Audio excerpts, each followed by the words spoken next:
미국 미네소타 마을 한 가정에 한국식 바닥 난방이 깔리자 온 동네가 발칵 뒤집혔습니다. 우리 집에도 그거 설치해 줄 수 있을까요? 이웃들이 찾아와 문을 두드렸습니다. 대체 한국 보일러가 어떻게 미국에 들어온 걸까요? 미네소타 전역을 뒤흔든 한국 온돌의 이야기 지금 시작합니다. 여러분은 지금 어디에서 이 이야기를 보고 계신가요? 댓글에 남겨주세요. 구독과 좋아요는 영상 제작에 큰 힘이 됩니다. 함께 해주시는 모든 분들께 진심으로 감사드립니다. 안녕하세요. 저는 제이슨 밀러입니다. 미네소타주 미니애폴리스의 스타 트리뷰에서 기술 섹션을 담당하는 기자죠.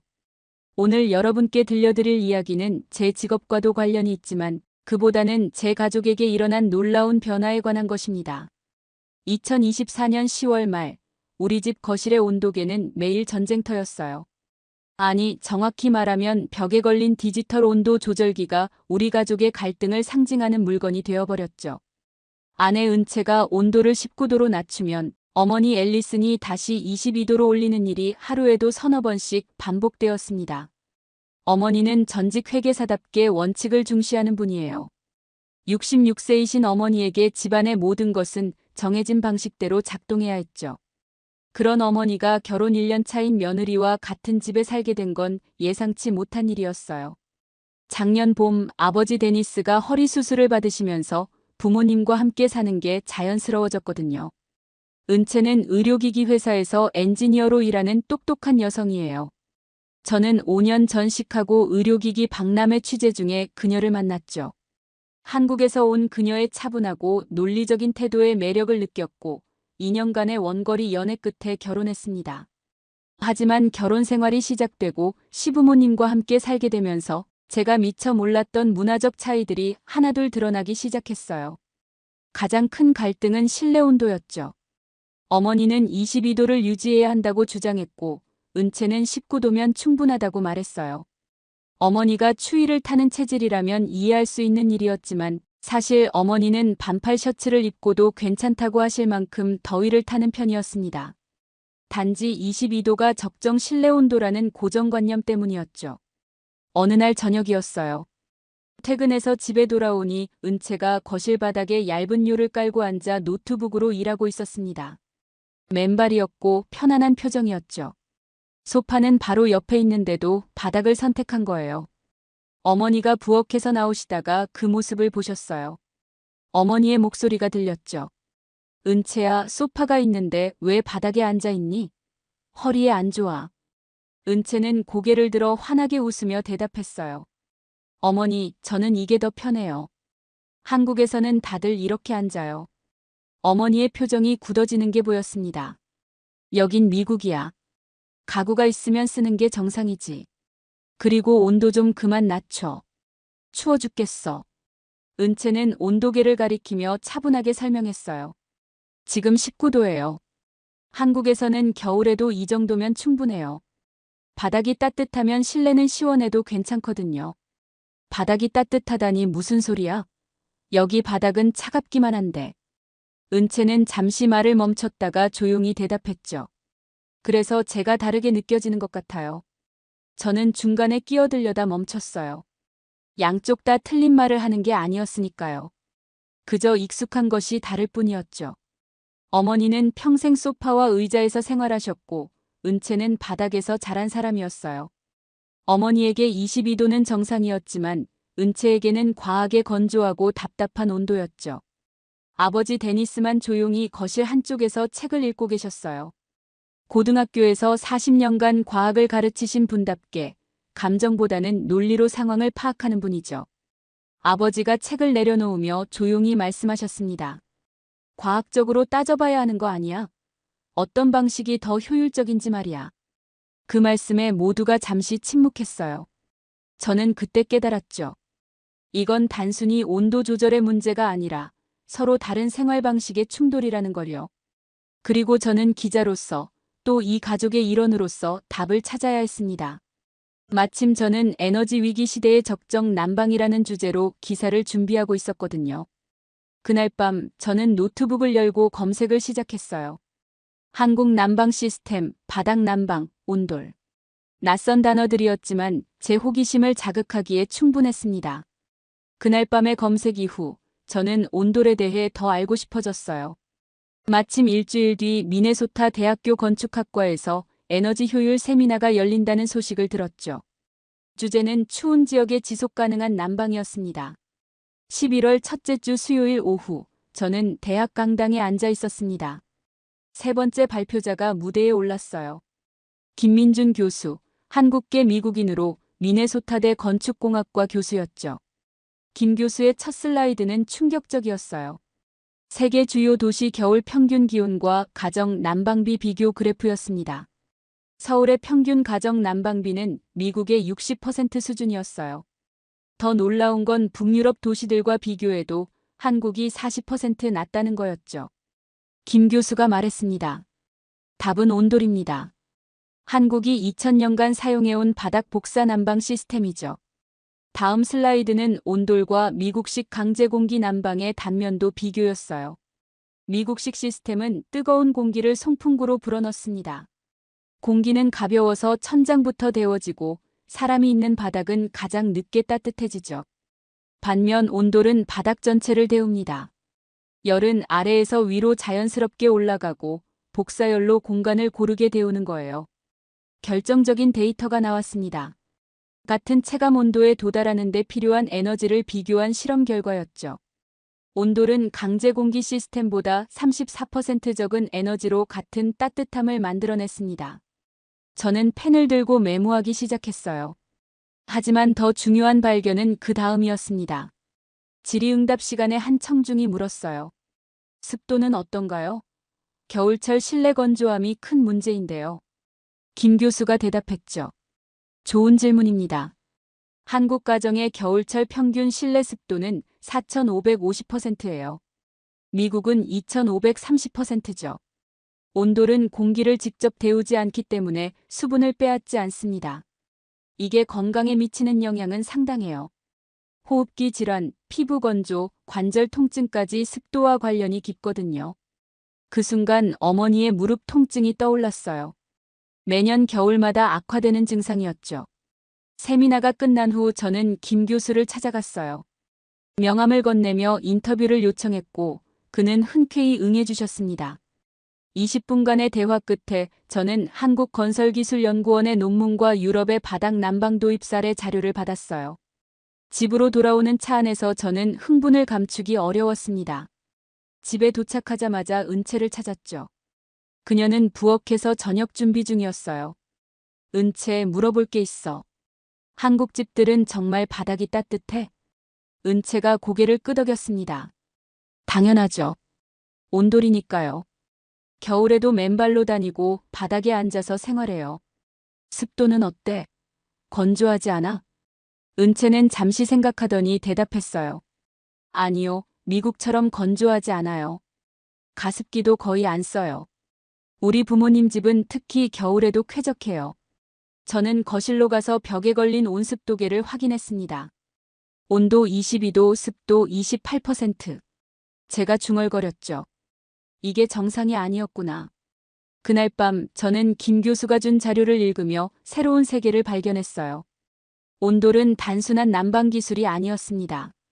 삶의 방식이었고 건강이었으며 효율이었죠. 그리고 저는 이걸 우리 가족에게도 보여줘야겠다고 생각했습니다. 11월 중순, 미네소타에 이른 한파가 찾아왔습니다. 기상청은 영하 20도까지 떨어질 거라고 예보했어요. 평년보다 2주나 빠른 추위였죠. 저희 집 가스 난방은 24시간 풀가동에 들어갔습니다.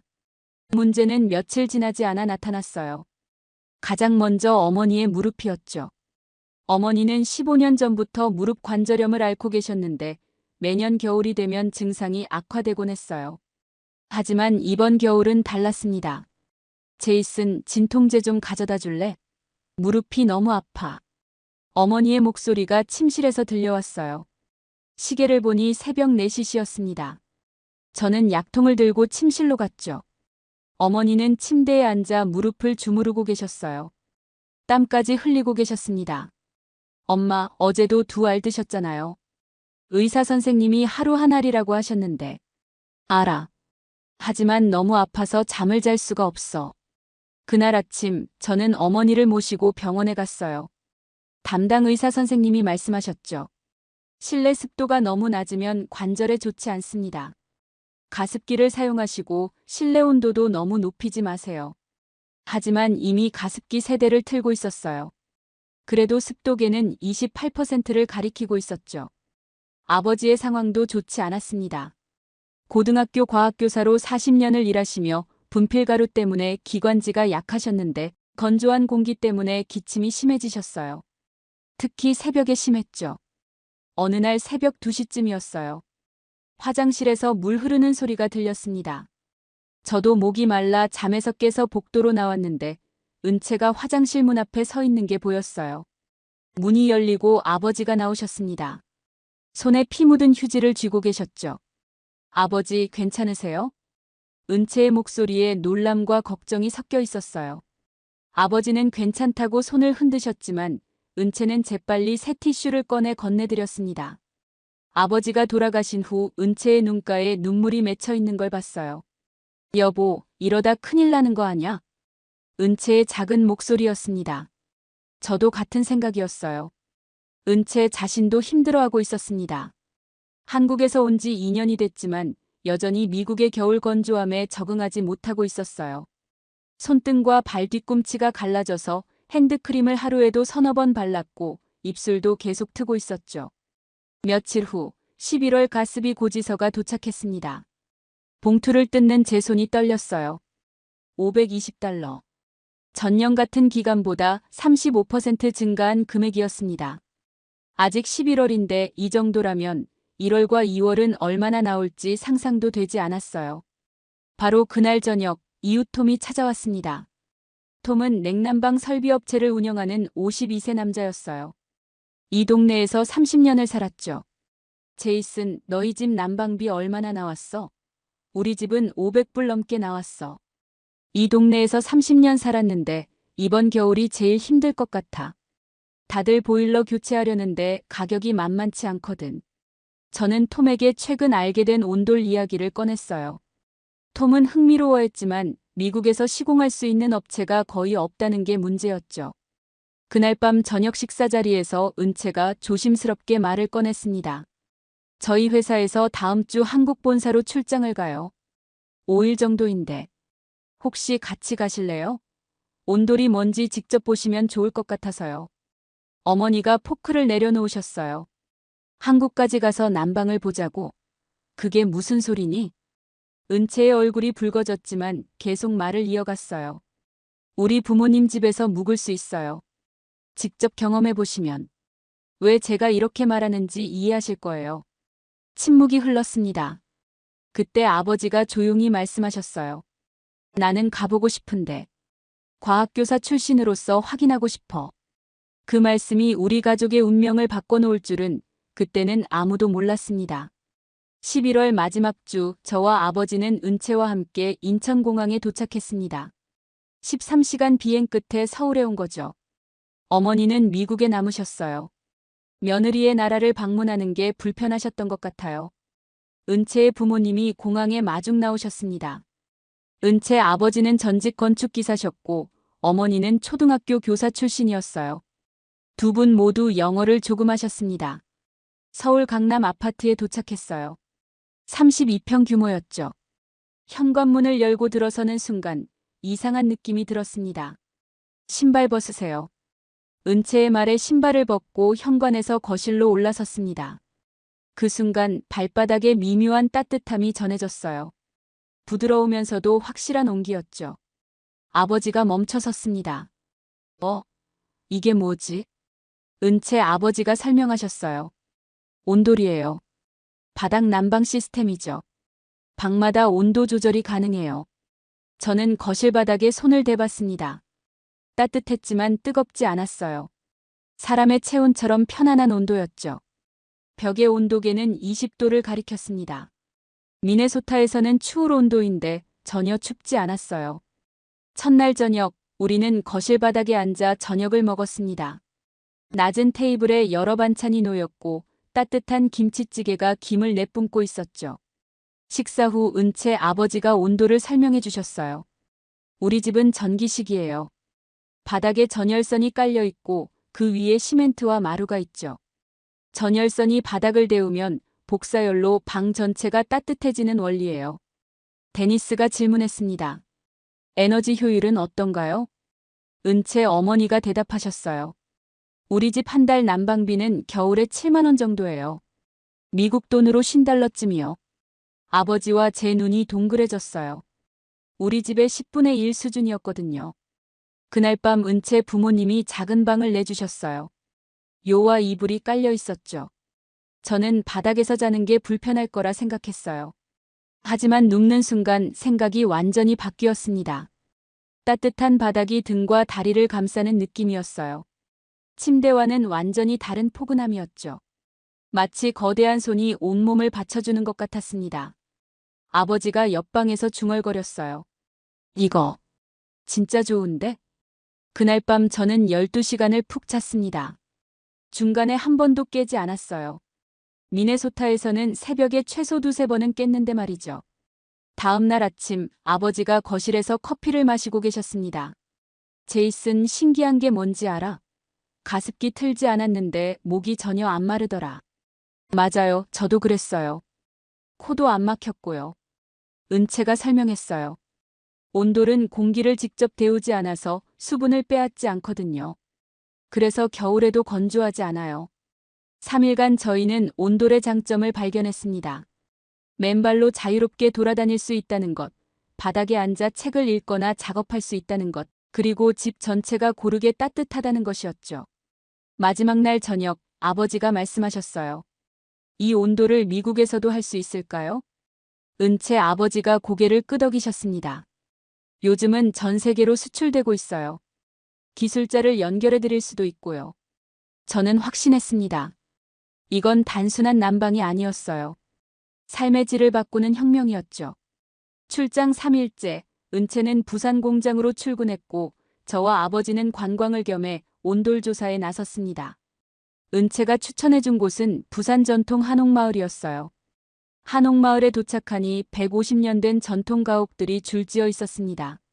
문화해설사가 우리를 안내했죠. 60대 여성이었는데 영어를 유창하게 하셨어요. 이 한옥은 조선시대 양반 가옥이에요. 여기 보시면 아궁이가 있죠. 여기서 불을 지피면 연기와 열이 바닥 아래 구들장 사이를 지나가며 방 전체를 데워요. 해설사가 바닥을 가리키며 설명했습니다. 구들장이라는 납작한 돌이 깔려 있고 그 위에 황토를 바른 거예요.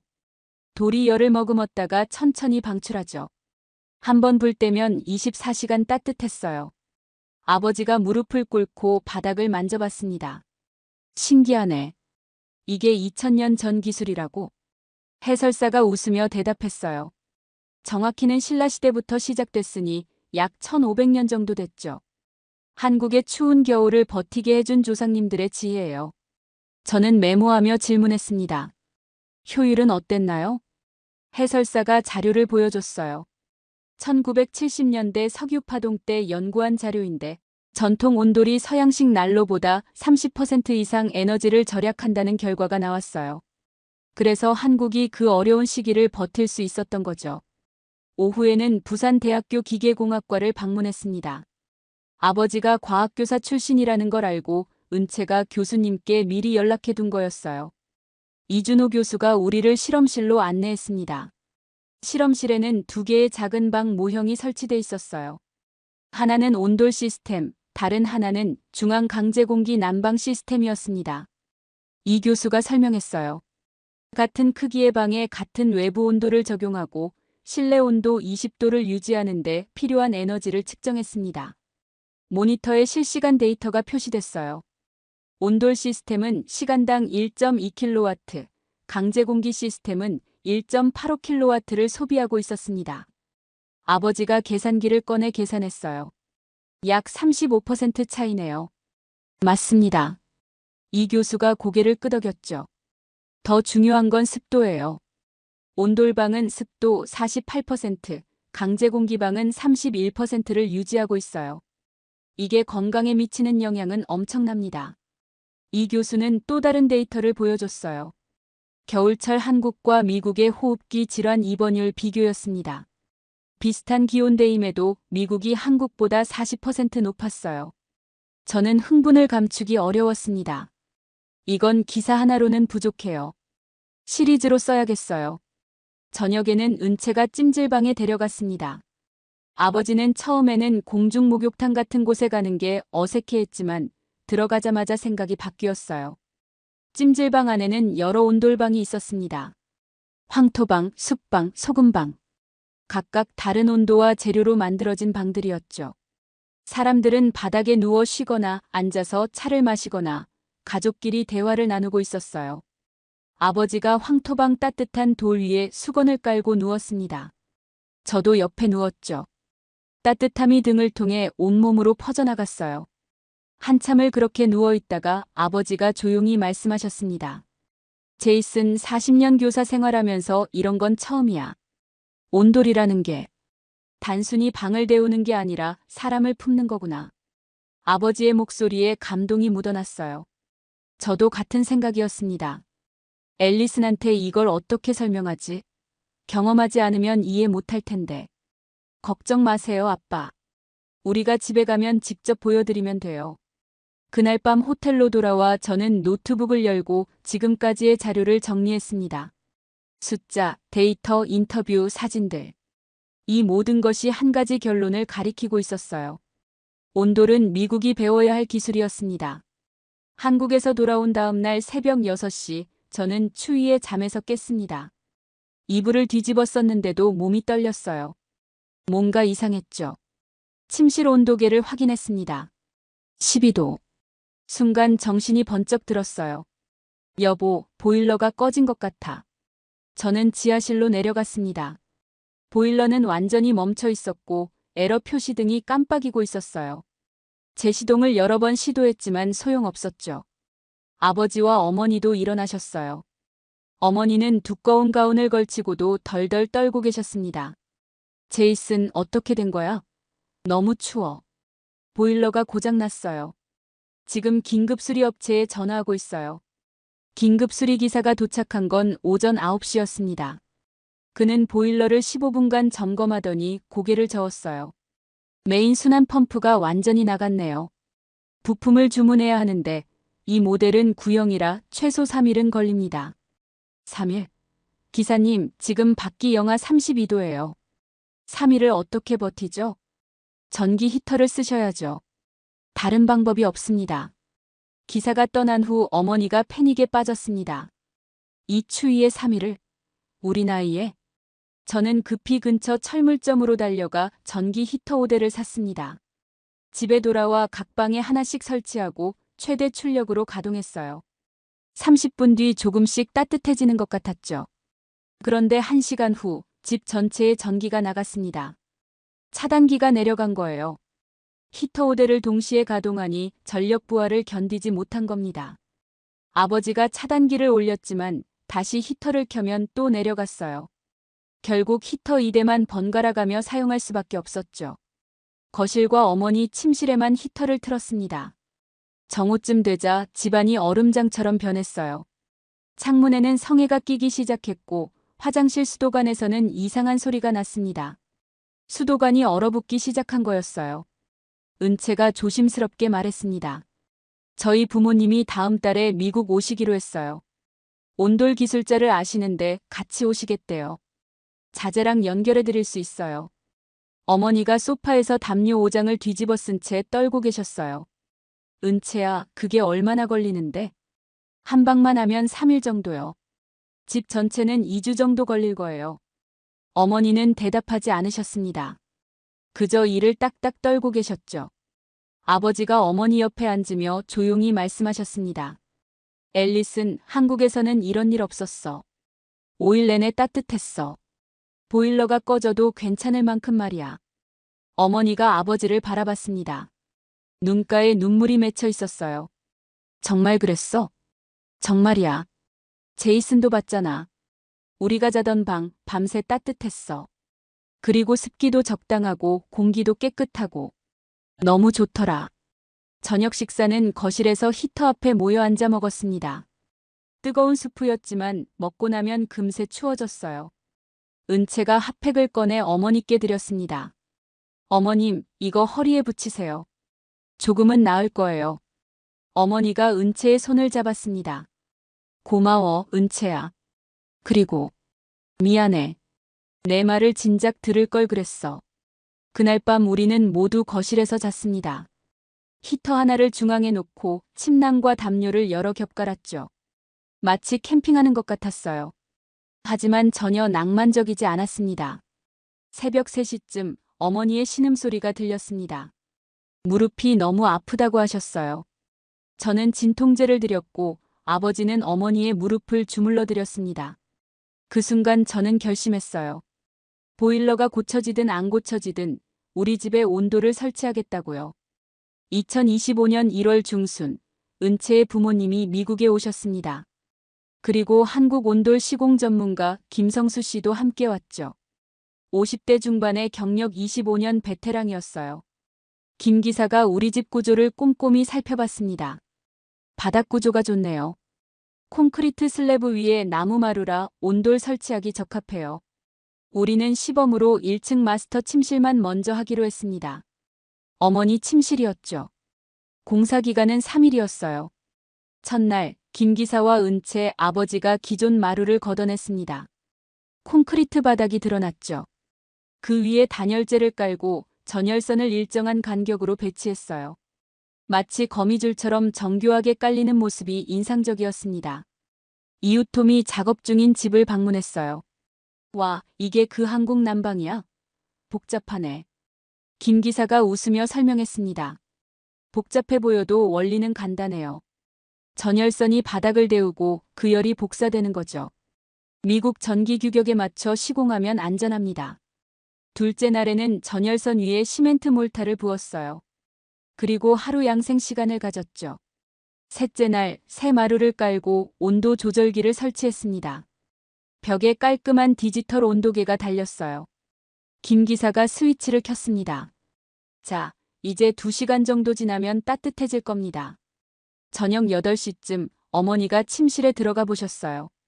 신발을 벗고 맨발로 바닥을 디디는 순간 어머니의 얼굴이 환해졌습니다. 어머, 정말 따뜻하네. 신기해. 아버지도 들어가 보셨어요. 그렇지? 내가 한국에서 뭘 느꼈는지 이제 알겠지? 그날 밤 어머니는 온돌방에서 주무셨습니다. 다음 날 아침 어머니가 식탁에 앉으시며 말씀하셨어요. 정말 이상해. 이렇게 푹 잔 건 몇 년 만인지 모르겠어. 그리고 무릎도 좀 덜 아픈 것 같아. 그로부터 2주가 지났습니다. 변화는 놀라웠어요. 어머니는 매일 밥 먹던 수면제를 끊으셨습니다. 무릎 통증도 확실히 줄어들어서 진통제 복용이 절반으로 줄었어요. 아버지의 새벽 기침도 완전히 멈췄죠. 저는 이 모든 과정을 기사로 썼습니다. 제목은 우리 집이 한국식 난방 실험실이 되었을 때였어요. 미네소타 스타 트리뷴 일면에 실렸죠. 기사가 나간 다음 날부터 전화가 빗발쳤습니다. 이웃들, 독자들, 그리고 지역 라디오 방송국에서도 인터뷰 요청이 왔어요. 특히 이웃들의 반응이 뜨거웠습니다. 톰이 가장 먼저 찾아왔어요. 제이슨, 우리 회사에서도 이거 시공할 수 있을까? 김 기사님한테 기술 교육받을 수 있으면 좋겠는데. 물론이죠.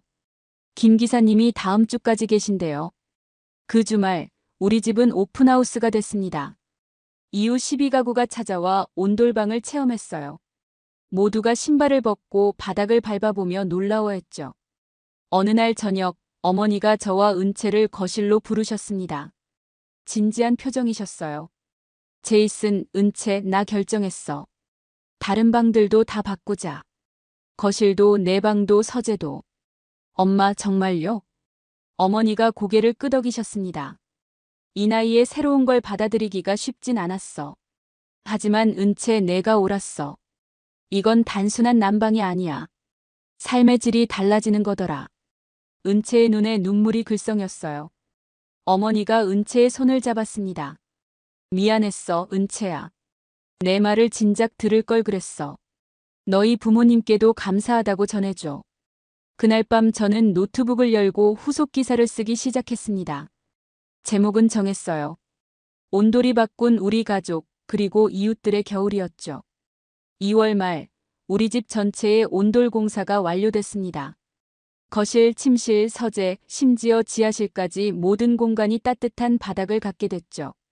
첫 번째 난방비 청구서가 도착한 건 3월 초였습니다. 저는 조심스럽게 봉투를 뜯었어요. $235. 작년 같은 기간 $520에서 55% 감소한 금액이었습니다. 아버지가 계산기를 두드렸어요. 연간으로 치면 $3,400 절약이네. 공사비가 $12,000였으니 4년이면 본전이고 그 다음부터는 순수익이야. 어머니는 이미 온돌의 열렬한 팬이 되셨습니다. 주민의 모임에서 온돌 경험담을 나누시고 궁금해하는 이웃들에게 우리 집을 기꺼이 개방하셨어요. 어느 날은 이웃 할머니 5분을 초대해 온돌방에서 차 모임을 여셨죠. 저는 심층 기획 기사를 발행했습니다. 제목은 Why Minnesota Winters Need Korea and Flood였어요. 온돌의 역사부터 과학적 원리, 에너지 효율, 건강상 이점, 그리고 우리 가족의 변화까지 담았죠. 6,000자 분량의 기사는 온라인에서 2주 만에 100만 뷰를 넘겼습니다. 지역 TV 방송국 WCCO에서 연락이 왔어요. 우리 가족과 집을 취재하고 싶다고 했죠. 2월 마지막 주 촬영팀이 우리 집에 왔습니다. 리포터가 거실 바닥에 앉아 인터뷰를 진행했어요. 밀러 씨 가족은 한국의 전통 난방 시스템 온돌을 도입해 놀라운 변화를 경험했습니다. 어머니가 카메라 앞에서 자신있게 말씀하셨어요. 처음에는 회의적이었어요. 하지만 지금은 왜 진작하지 않았나 후회될 정도예요. 무릎 통증이 70% 줄었고 수면제도 끊었어요. 이건 단순한 난방이 아니에요. 건강을 되찾은 거죠. 방송이 나간 후 반응은 폭발적이었습니다. 톰의 냉난방 회사에는 온돌 설치 문의가 쇄도했어요. 톰은 김 기사와 파트너십을 맺고 온돌 전문 시공팀을 만들었습니다. 3개월 내에 우리 동네 23가구가 온돌을 설치했죠. 더 놀라운 일도 있었어요. 미네소타대 건축학과에서 다음 학기부터 온돌 시스템을 정규 강의에 포함시키기로 했다는 소식이었습니다. 김민준 교수가 직접 전화를 주셨어요. 제이슨, 당신 기사가 학계를 움직였어요. 이제 온돌은 더 이상 동양의 특이한 기술이 아니라 배워야 할 지속가능 기술로 인정받게 됐어요. 3월 어느 따뜻한 봄날, 우리 가족은 거실 바닥에 둘러앉아 차를 마시고 있었습니다. 창밖으로 눈이 녹는 소리가 들렸어요. 은채가 임신 소식을 알려준 날이었죠. 어머니가 은채를 끌어안으며 말씀하셨습니다. 우리 손주는 따뜻한 바닥에서 자라겠네. 얼마나 좋니? 아버지가 덧붙였어요. 그리고 건강한 공기를 마시면서 말이야. 저는 노트북을 열고 마지막 기사를 쓰기 시작했습니다. 손가락이 키보드 위에서 춤을 췄죠. 온돌은 한국이 세계에 준 선물이 아니다. 인류가 추위를 이기는 가장 인간적인 답이었고 우리는 이제야 그것을 배우고 있다. 2000년 전 한국인들은 알고 있었다. 진정한 따뜻함은 공기를 데우는 게 아니라 사람을 품는 것이라는 걸. 그리고 그 지혜는 이제 미네소타의 겨울을 바꾸고 있다. 엔터키를 누르며 저는 미소 지었습니다. 이야기는 끝났지만 온돌의 여정은 이제 막 시작이었으니까요. 이 이야기가 흥미로우셨다면 좋아요와 구독 부탁드립니다. 여러분은 온돌을 어떻게 생각하시나요? 댓글로 의견을 나눠주세요. 감사합니다.